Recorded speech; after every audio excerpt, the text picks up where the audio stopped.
Suffering from a pneumothorax. Okay, I'm gonna put it in chest tube. Hold on. Okay.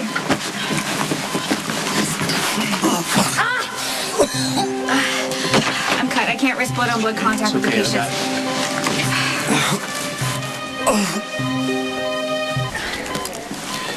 All right, take him to ICU.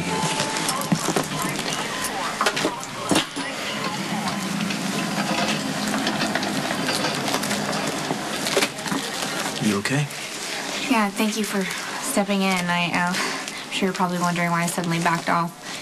I've read the files on all the staff. There's no need to explain. I have nothing to hide. I'm HIV positive, and my viral load is virtually undetectable. I take every precaution that I can, obviously, but anyway, I apologize for not mentioning it. I still haven't found a good way of broaching the subject. There's a lot of irrational concern around your condition. Believe me, I witnessed it firsthand while running an ER in Memphis. So I assure you I will be your biggest advocate. Thank you, I appreciate that. Heard there's a problem, you okay? I'm fine. I got cut, but the patient wasn't affected.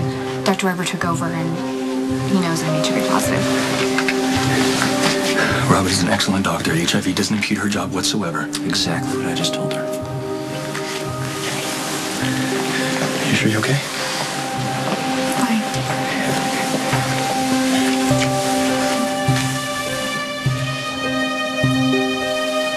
When were you going to tell me Robin's HIV positive?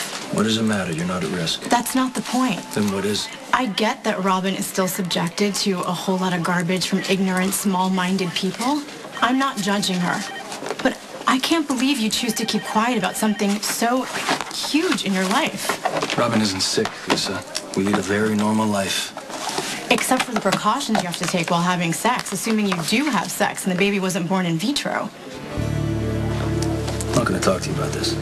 Suddenly, you're shy about sex? No, because it's none of your business. Whether I take precautions with my wife when we have sex and how often we do it has nothing to do with you. I'm never going to sleep with you again, so it doesn't matter. Okay, I get that I was out of line. Look, I understand that it's a big adjustment. Seeing Robin live with HIV, especially while she was pregnant, was a very enlightening experience. It's made me love her and admire her even more. She handles HIV with grace and dignity and not the slightest bit of self-pity.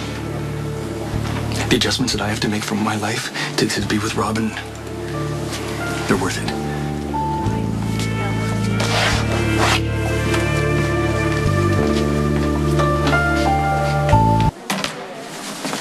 Mr. Candace chart. Oh, thank you.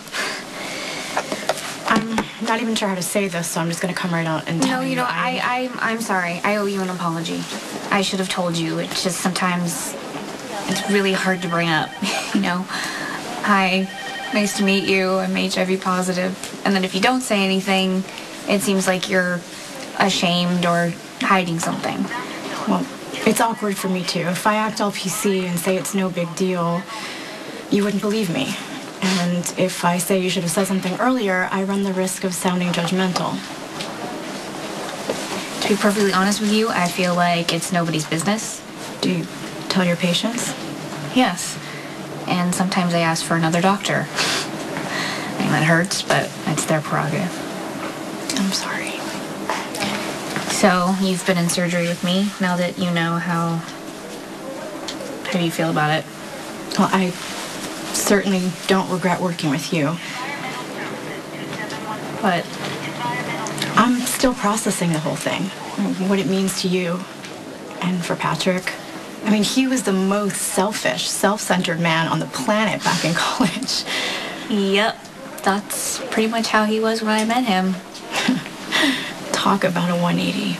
Yeah, it wasn't just for him. It was like that for me, too. I had completely given up on the idea of ever having a serious relationship ever again, and having a child? Forget about it. But thank God, Patrick helped me to be wrong about both of those things.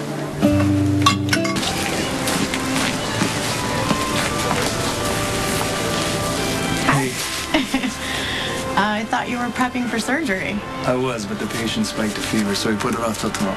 And you decided to go shopping for a Christmas tree. Yeah. Oh, another wild night on the town.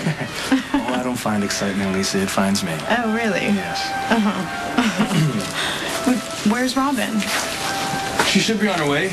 Yeah, it wouldn't be the holidays if we didn't have our traditional battle over what tree to bring home.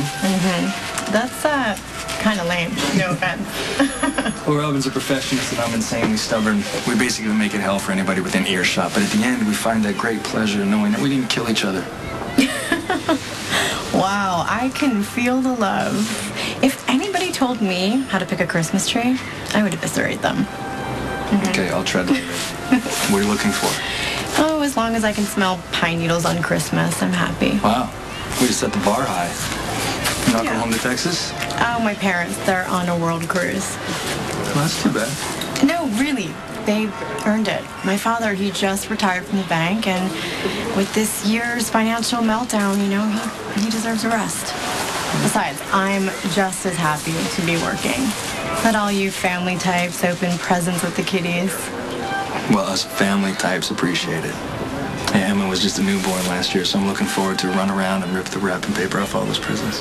It used to be you couldn't wait to get out of town. Preferably sandy, bikini-clad, hot. My, how times have changed. It's perfect. It's exactly what I wanted. Robin, you gotta be kidding me.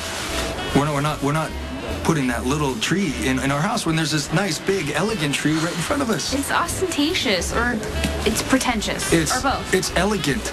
You know, and we finally have a living room with ceilings high enough to put a nice, big, strong tree with a little muscle on it. Great. Really, really strong. We're going to bring testosterone into this. Well, I think that this fine little tree would look great on the coffee table, and it's potted, so we don't have to take another instant life. Then what would you call the Christmas turkey? This is what I deal with, Lisa.